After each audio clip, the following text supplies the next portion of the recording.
Okay, everyone, welcome to this Mob Lunch and Learn with Suzie Hernandez from Q7 Creative. Super excited here today to hear from her about her 5 tips to boost user engagement on websites. Take it away, Suzie. Wonderful. Okay, thank you very much, Christine. So go ahead and just give me a thumbs up there if you can see my slide deck. Wonderful. So as Christine said, I'm the owner and lead designer at Q7 Creative. And our main focus is working with WordPress web design. So not only do we build you a website, we also offer hosting and ongoing maintenance. We know a lot of business owners don't fully understand how to take care of their website once it's built. So we kind of take that off your desk and put it on ours, because that's something that we truly enjoy. So that's just something to keep in mind. Again, WordPress is our forte. So I know in the Mob group, a lot of you here today have your own website. I saw one of the comments, someone just got their brand new website, which is super exciting. And a lot of you aren't ready or don't need a website makeover. You have a website that's working for you, and you just want to know, what can I do to make it better? One thing I just want to mention is that when you do have a website, you want to constantly be thinking about, what can I do to make my website better? You want to be improving your physical words, the content on the page, and especially the user experience. And that's what we're going to talk about today, is that user engagement on your website. Okay. So what is user engagement? So it's a term used for any interaction users have with your website. So it really means that the audience is actively interacting with your site. They're clicking on your call to action, they're bouncing between different pages, and they're doing that action that you need them to take to buy from you or to book your services. So one thing I want to mention, websites in general, is you really have to take into consideration your user. It's not what you want. It's not what you want to share, what you want to say, and what you want them to do. It's, what does the user want to know? What does the user need to know in order to buy from you or to book a service with you? So again, anytime you're doing anything for your website, you're thinking, what are your customers' pain points? What is the solution that you offer? And what do they need to know to make that final decision? So these questions that you're asking are going to lead you to choose the right call to action for your business. Okay. So today, just a real quick overview, what we're covering. We're going to talk about customizing your call to actions. It's a CTA, using forms, capturing emails, booking with Calendly, and using chatbots. And we'll go into each one of these individually. Okay. So the first section, we're going to be customizing your call to action. So what is that call to action? It's that marketing term that refers to the next step a marketer wants its audience to take. So like, you know, these are the buttons that people are clicking on. This is the download this video, or sorry, download an ebook, share something to social media, watch a video. We all know what the different call to action options are. You just need to choose the ones that are right for you. Okay. So first of all, I want to talk about buttons. Like, this is the main obvious one. We all know there's the call button. So you click the button from your phone, it opens up the native phone app, and you're connected directly to the business using the telephone number provided. Another obvious button, we've got the email us button. You click that button, it opens up your mail app, and you can immediately start communicating with the business that you're interested in. But did you know you can do the same thing without a third party to text?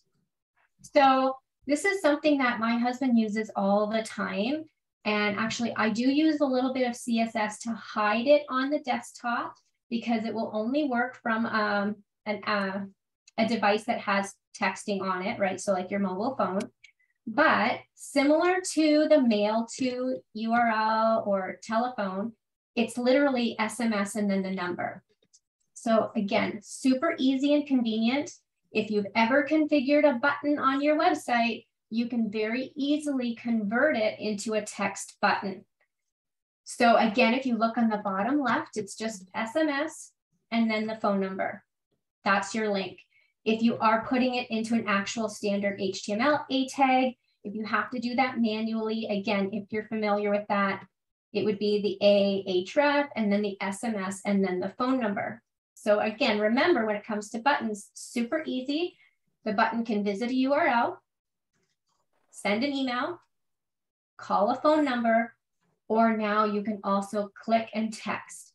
And the great thing about that too is, again, when they push that button, it opens their native messaging app, comes up on their phone with your phone number auto-populated in the to box. Then they can send that text message, say whatever they want, and it comes directly to your phone, just like a message that would come from your friends or family. One thing I will mention here, be aware that it could get, I don't want to say lost, but it will come in that entire message from everybody else. So you wouldn't know who it was coming from. So you will have to keep that in mind, pros and cons there. Okay. But again, super easy. So jumping back then too is we're all familiar with clicking to send an email, right? You just put mail to and then the actual email address. But again, did you know that you can use custom code to pre-populate the subject line?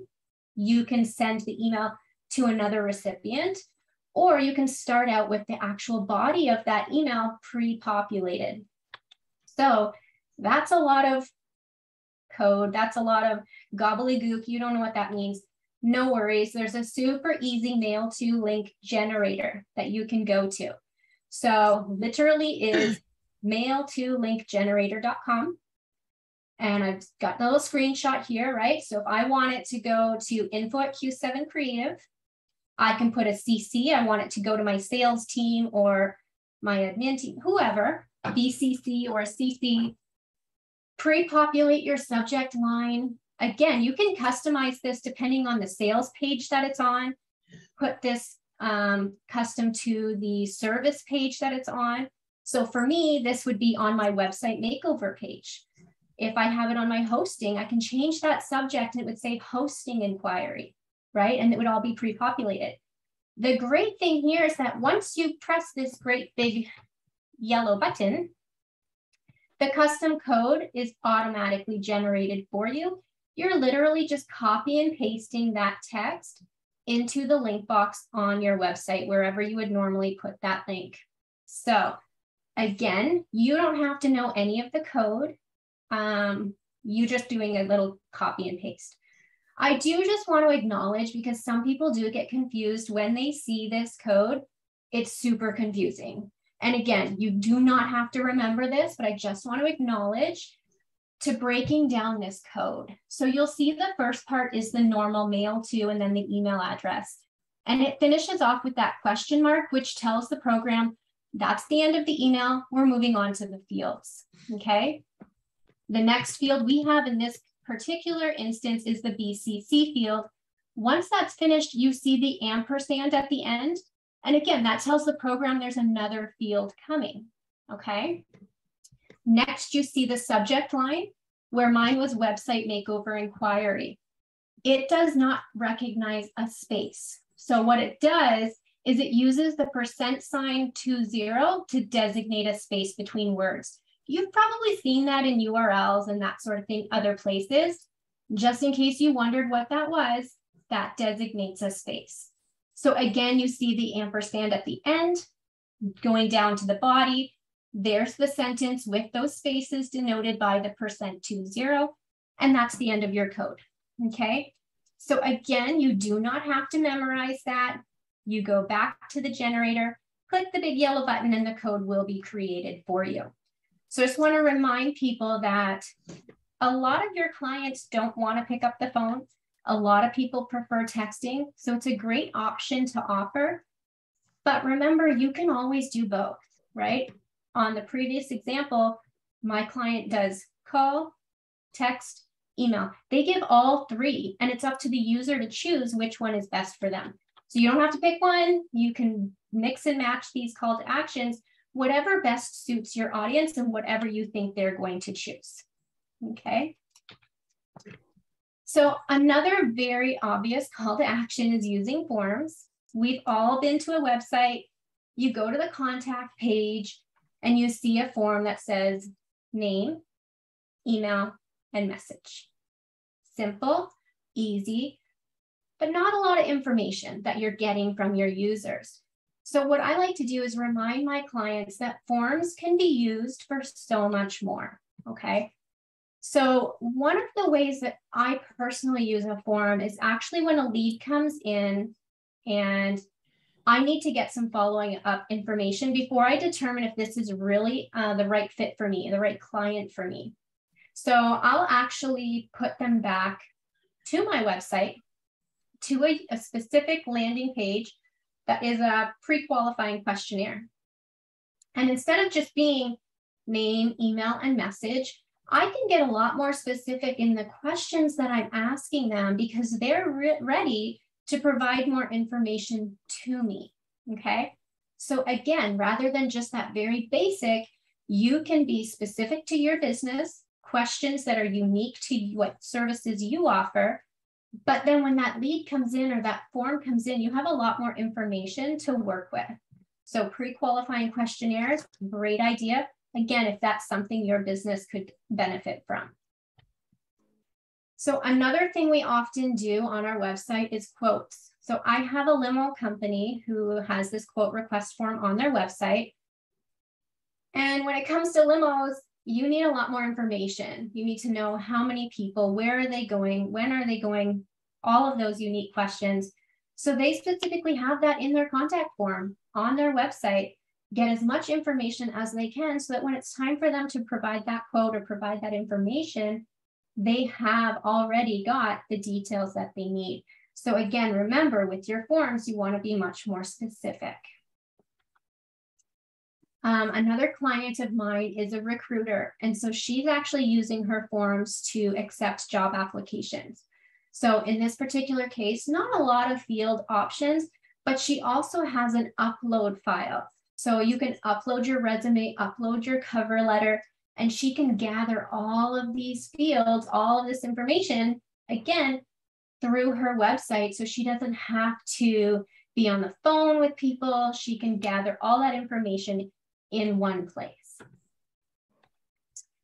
Another client of mine, they didn't have the funds to go into a full booking software. They didn't want to pay for that. Totally fine. We're all starting out at some point and we build, right, with our business. So what they asked is that I created a form for them that they could accept booking inquiries, but didn't check the calendar for availability. So they were still able to get a lot of detailed information from their clients without having to pay for that extra functionality. So for them, this was a great workaround, what they needed. And again, custom branding, it works for their business, but their clients are willing and able to fill out that information on their time without having to get on the phone and answer all of these questions with a staff member who then can't service people in their store. So again, booking forms, booking inquiries, those types of things are what you can use. Also wanted to point out, I have a client that's in the DJ business, and they would have, when their wedding couples were ready to do their finalization for the day of their event, they would come into the office for an hour, maybe two, depending on how detailed their program was going to be. But answering questions like, what's your first song? What are you going to have any, special effects, or what music do you want played during dinner? Like all of the questions that you have to ask when you have a wedding. And they used to do it in person. And we actually turned that into, and this is a more complex form. This is more a paid form option, but I just wanted to get you an idea of what we did. We turned it into a multi-page form asking all of those questions. But the great thing about it is that they could save and continue this form, meaning if they started and got distracted or something else came up, they were able to go back at a different date. Or they could say, oh, I didn't even think of that. I need time to think and discuss this with my partner before I know what we're going to do. So one, it saved their staff from having that 1 to 2 hour sit down meeting to go through all of these details. And the client could do it on their own time, when was suitable for them, but the information was stored there and easy to access. So again, forms can be used for so much more than just that little, what's your name? Send us a message. So just to be clear, like, be specific what your clients need to tell you. That's what you want to use those forms for. And last thing I want to mention about forms is everyone always gets that standard, thanks for your submission. And I think it's kind of boring. So we like to create a unique thank you page. So upon form submission, you can actually take them to a new page, thank them for their submission, and be specific. What was that? So in this example, we have, thank you, your resume has been received. And then you want to tell them what can they expect next, who's going to be contacting them, when should they expect that contact to happen, and when, who, and how. Okay. And then that's another opportunity for you to direct them somewhere else, whether it's back to the homepage, encourage them to follow you on social media, take them to a video if you have it. Think, what is it after they've contacted you? Where do you want them to go next? What more can you offer them? This is where you want to put that. Okay, so that unique thank you page, it just gives it an extra special touch. Okay. So this one here, most of us are familiar with this. I'm going to touch on it briefly, but sign up forms, again, another type of form. This is where we capture those emails. So MailChimp, we're all familiar with, offers a free plan. Let me just grab a drink of water here.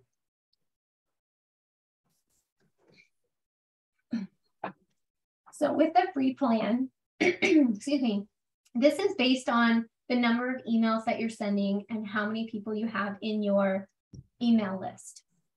So one thing to remember when you're dealing with email lists is quality over quantity. Just because you have a high number of contacts doesn't mean that they're valuable, doesn't mean that they're actually engaged with you, your company, and your brand.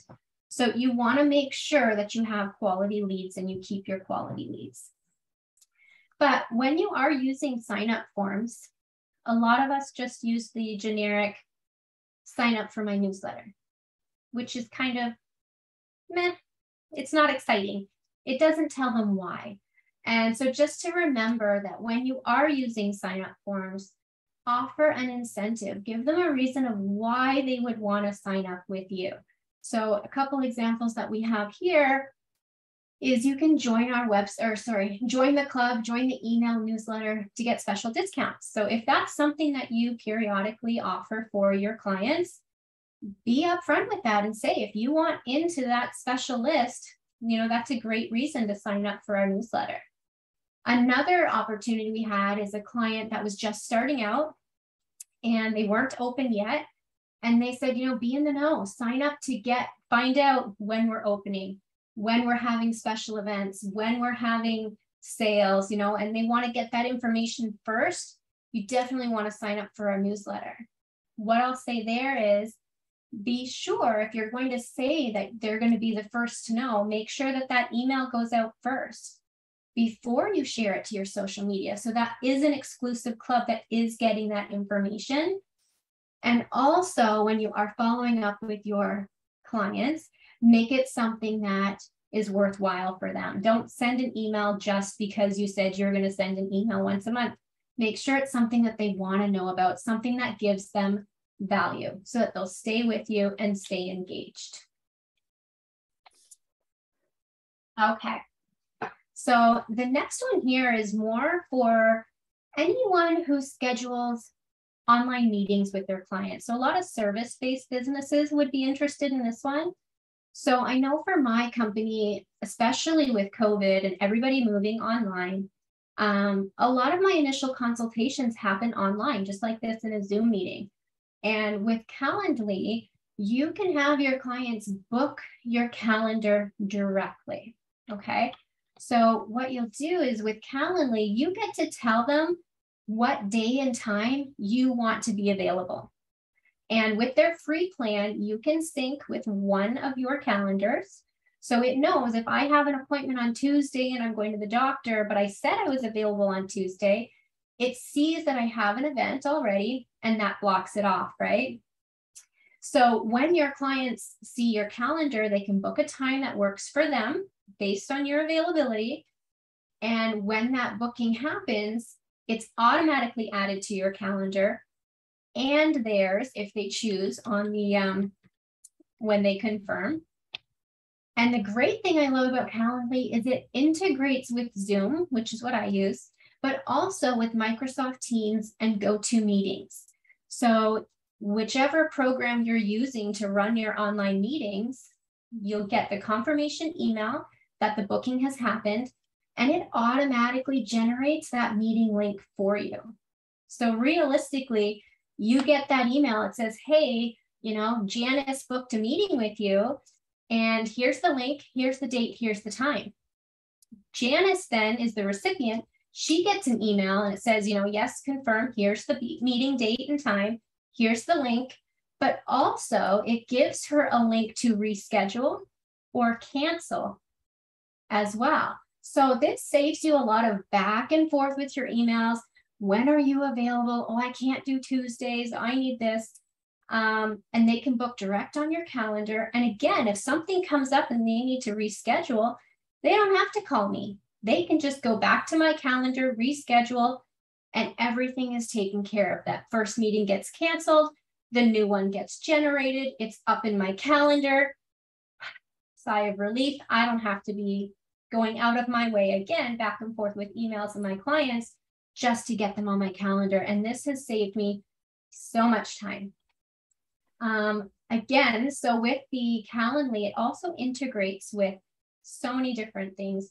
So you can integrate it with your WordPress website, Wix, Squarespace. It also has other integrations as well. Some of them are on the free plan. Of course, with everything out there, there are paid versions where you can have more functionality. So with the free version of Calendly, you can only have one event type. So for me, I'm using a 30-minute Zoom session. So that would be my one event type. So you've got two options here. When you are sending people to book with you, you can do that through a unique URL. So you can put the link in, they go to that website, book with you, and all is done. Or you can embed it and it's directly within your own website. So you have two options there.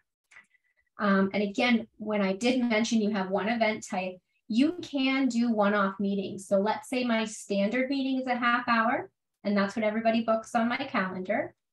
If I have a unique client and I say, you know, I really need an hour with this client, I can go into my back end and send them a special link for a one-off meeting. So you do have more options there as well.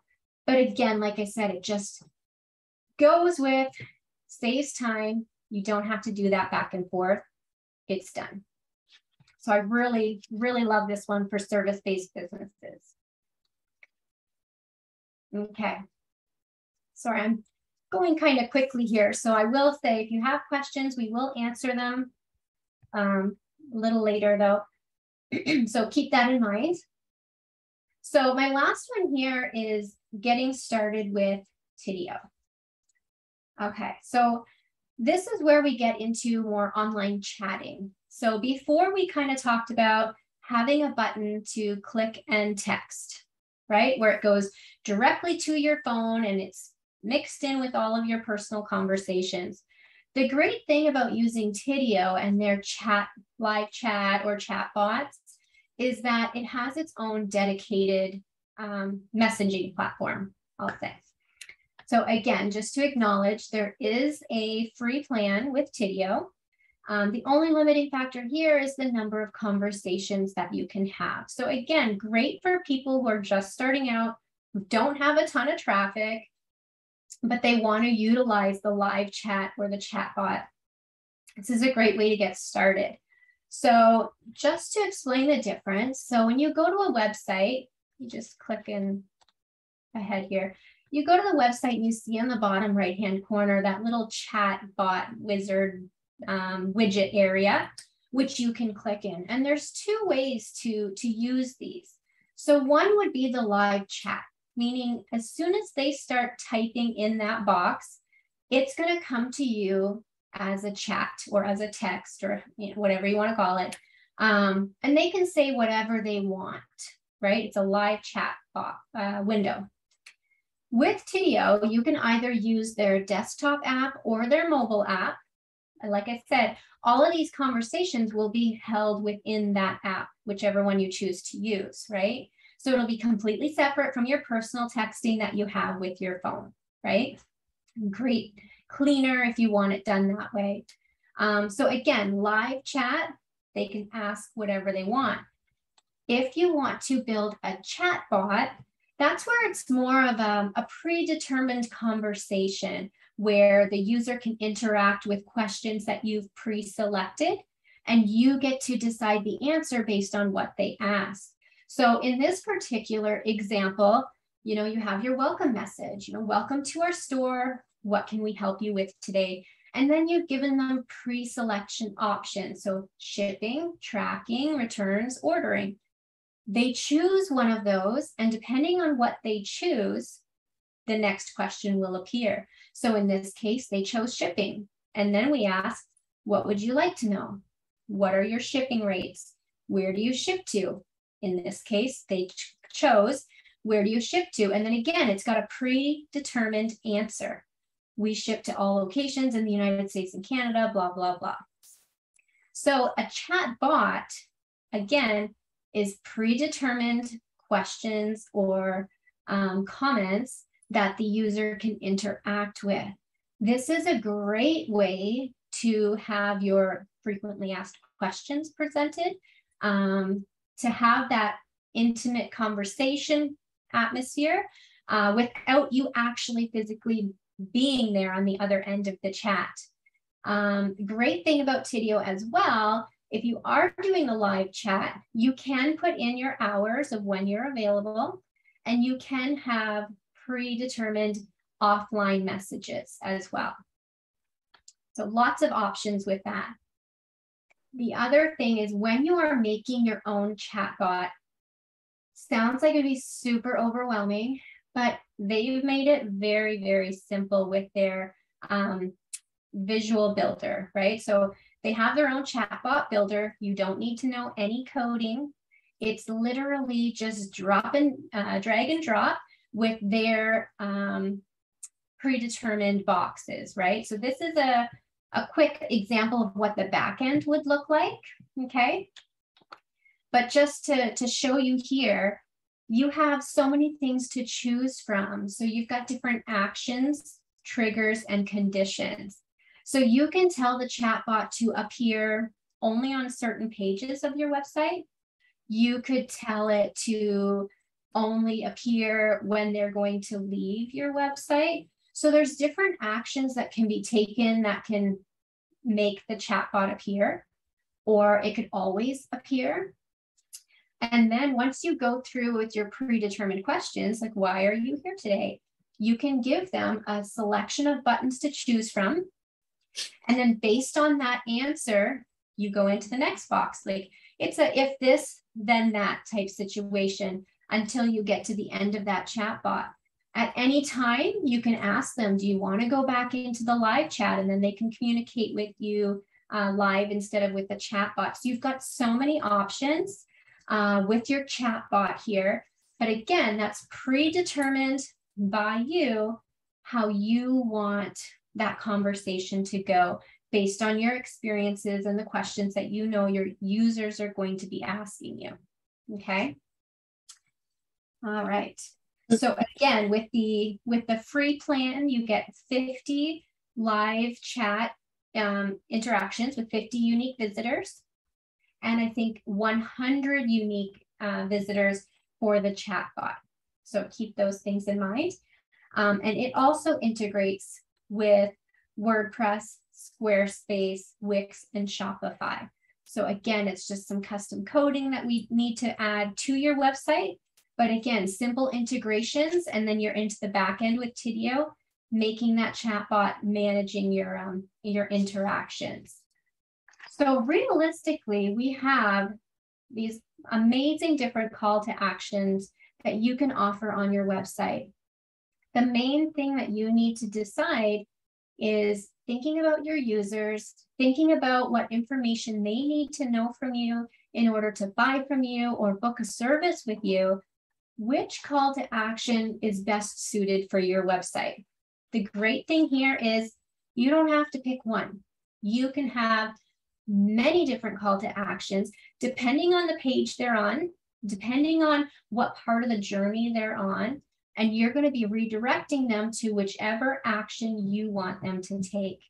And try something today. If you find a week or two from now it's not working, try something else. Or if you decide, you know what, I'm going to try this chat bot and you love it and you're getting busier, it may be time down the road to purchase a paid plan, upgrade to the next thing, because the amazing thing about your website, like I said, it's going to grow with you. It doesn't stay stagnant. It's constantly changing. You want to provide the best experience for your users that you can get so that they can, as Christine says, know, like, and trust you, so that you can get that sale or you can get that booking at the end. So again, thinking about all of these different options that you have, pick the one that's right for you and your customers. Okay. So again, I know we just kind of touched on a lot of topics, a lot of things to think about. So my offer to you guys is really my time. So I'm giving all of you that are here today live and that have listened to the recording once this is over, I invite you to book a 15-minute Zoom with me. We can discuss your business, your unique call to action. What are your website goals? Pick my brain for those 15 minutes because I know this is a lot to cover and everyone's situation is so different. So I have a unique URL down here. Again, this is using my Calendly link for my, again, this is a 15-minute Zoom call that you guys can do with me. I do ask if you're interested that you do book before August 30th. I will be taking that unique link down. And any of these can happen before September 15th. So when you get to my calendar, just note, it will be available until September 15th for the actual 15-minute meeting. I would love to discuss, again, each of your unique business opportunities, your unique websites, and what would be best to try to get your users more engaged on your website. Okay, so that's a wrap for me for now. Again, short, sweet, to the point. I hope you guys got a little bit out of each of those sections. I will open it up to some Q&A. If anyone has some questions for me today, I will try to answer them now. Or again, we can discuss them one-on-one or in the Facebook group after the meeting is over. So Suzie, if it's okay, I'd like to go back to the chatbot questions and ask those to you now. That's sure. Okay? Okay. Yeah. So if you have questions, you can drop them in the chat or you can save them. Ask them by raising your hand. But let's just go through these. I think there was 3. So we covered the CTA section, and you were talking about the various ways of putting the CTAs in, like email, the call to action, the buttons, SMS. Thank you for that, by the way. I didn't know that. So it was a hot golden nugget right off the bat today. But I'm curious to know, as a web designer developer, how many CTAs do you recommend on a page? Is there a rule of thumb? Is there some kind of algorithm you use? I personally don't feel that there is a rule, like a certain number. What I do say, though, is don't be overwhelming. So I like to make sure at the end of the page, there's an obvious call to action before you get to the footer. That doesn't mean, though, that throughout the page, there can be different call to action. So if I'm talking about a sales landing page, right? You're presenting, this is my product. And usually you're saying, here's the pain point. This is the problem that it solves. You want to learn more? Maybe there's a call to action of a watch this video. Or maybe it's a download this PDF that shares more specs about the product. But once you get down furthermore, realistically, that call to action is really buy it in that particular situation. So you're going to point them over to the shop or the checkout. So I really don't want to say there's a magic number. Like I said, everyone's website is going to be unique and what they're selling is unique. So it's just be clear. Don't, be obvious and be clear of what the next step should be. That's the most important thing when it comes to your call to action. Okay, so you commented that the call to action really must have at least one call to action on the bottom of the page. But what if it's a very long sales page? Would you have that button kind of a few times? Exact could be the same button. Download the ebook, book the appointment. Would you have that same button multiple times? Yes. Because not everyone's going to have the patience to scroll to the bottom to. Right? Yeah, and you'll find like when you have those sales pages, right? It's kind of a, okay, here's the pain point, here's my solution. Are you ready to buy? And then if they're scrolling, then I haven't convinced them. So then you're providing more information. Okay, here's some more detailed information. Here's more facts. Here's more information. Are you ready to buy now? And it can be worded the same way. It can be the exact same button. You want consistency. So they know when they see it again, oh, I'm ready now. I'm ready to click that button. So again, depending on your website, you might have the same call to action on different pages, depending on what your site is. Again, everyone is different. So yeah, it's not a matter of saying, oh, you can only have it once.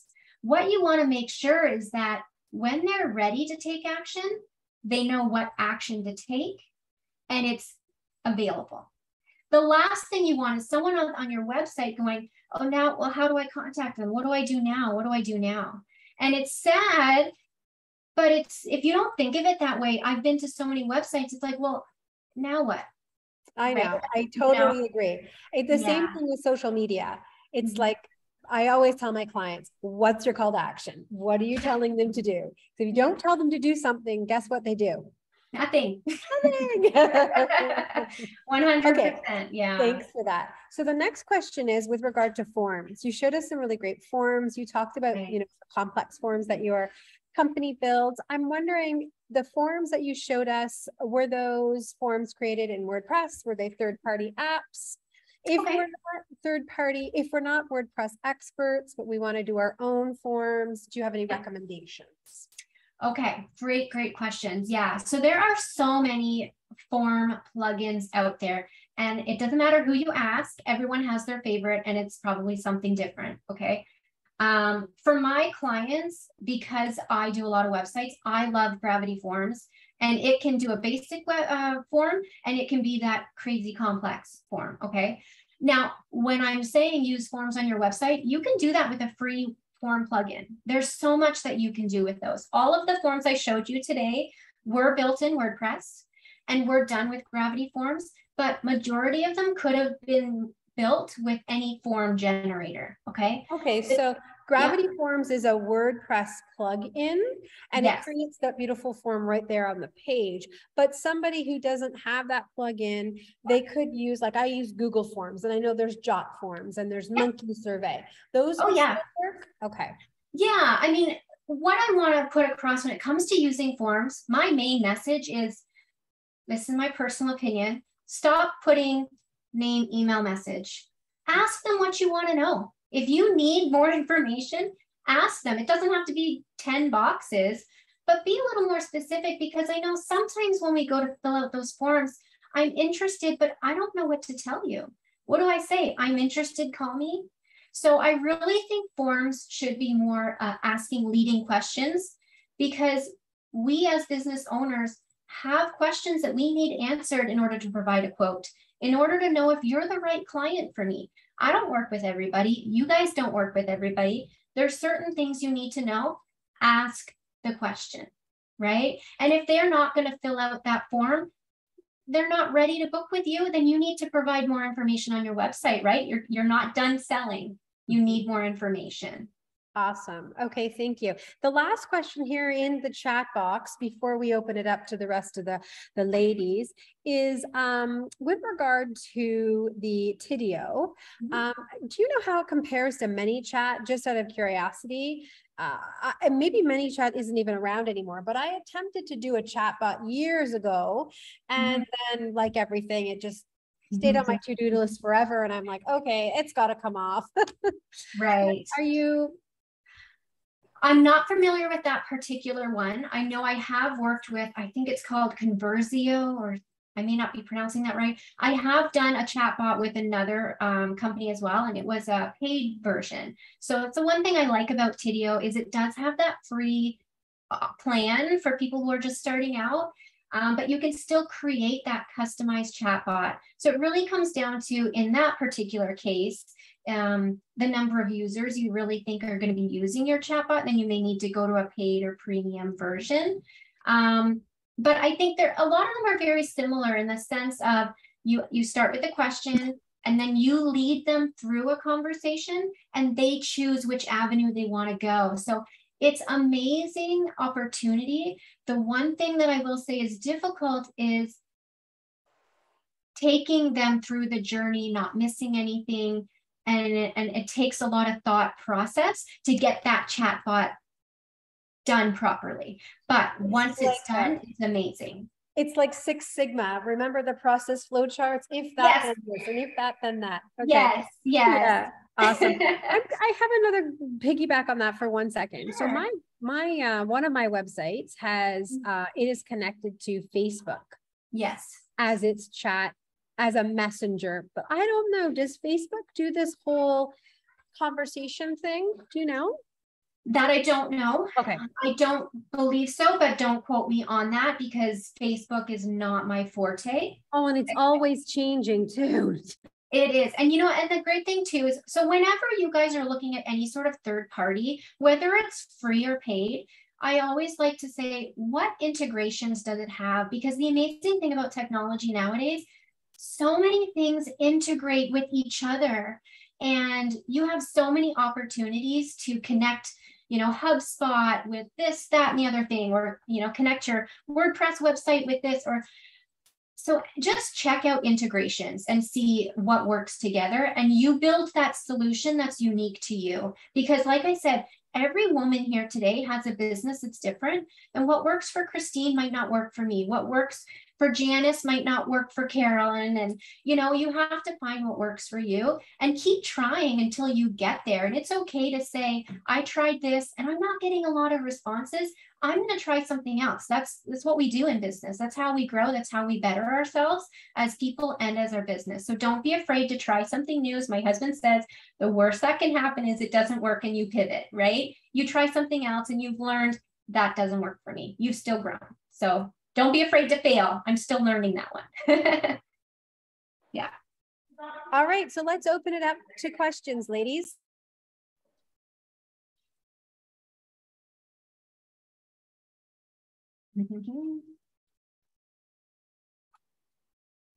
How about Donna? Donna just launched her brand new company and her brand new website. Donna, do you have any questions?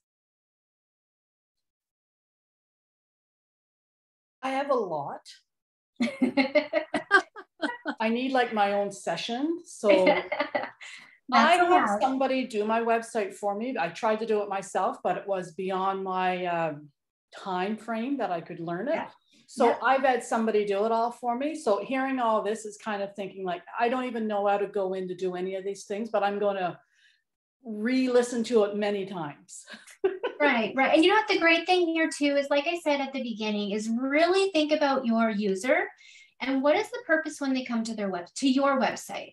What information do you need to give them?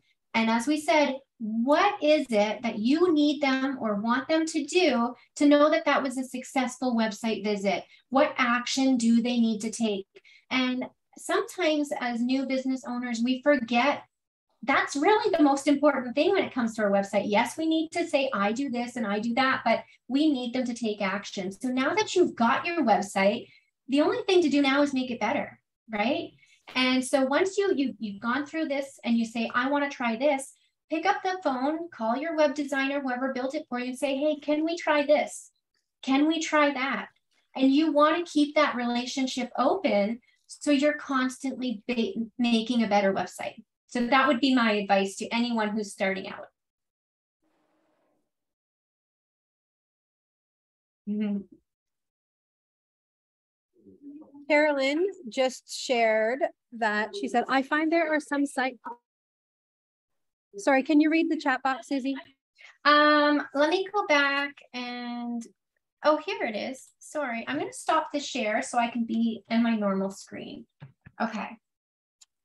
Carolyn, I use Appointlet. Is that the one we're on? No. So thanks. I offered a couple of comments, but my question was more lately I've seen some folks are just getting to like almost a single page with a little paragraph of about me and hey, here's 3 things I do, ask for more, download this. And it's almost a single page or very sparse versus much more in depth. Right, right. You know, I say there's a time and a place for both. Realistically, when you have a one-page website like that, their SEO ranking, you're probably not going to get very good rankings on SEO. You may or may not show up on Google searches, that kind of thing. It really depends if that's important to you. And if all you need to do is have that short information about people and you're giving them enough information, whether it's about me, watch a video, you know, this is a little bit about my blurb. If that works for them, I say go for it. And even with someone who's just starting out, a one-page website's better than no website. And like I said, it's constantly growing, it's constantly changing. You want to grow. So if that's what's got them on the web today, more power to you. Build it, grow it, do what works for you. Yeah.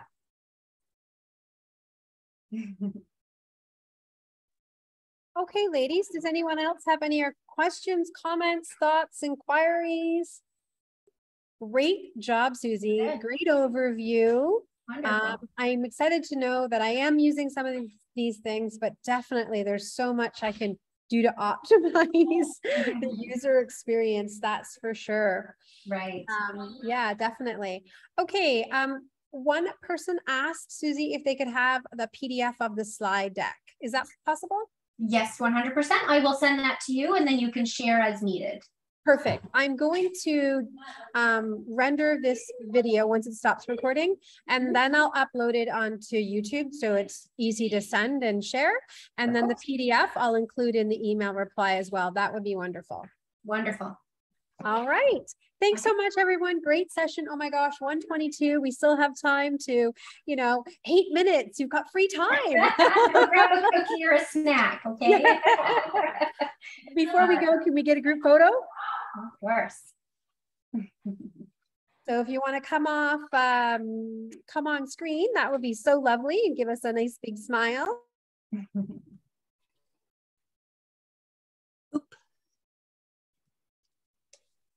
Says only the host. Okay, pardon me. Sorry, 1, 2, 3, and look in the camera, smile. Excellent. Thanks so much, everyone. Have a wonderful day. Suzie, Right, thank you again. Pleasure. Thank you, everyone. Being here with all of you. Bye now. Oh, Bye. video.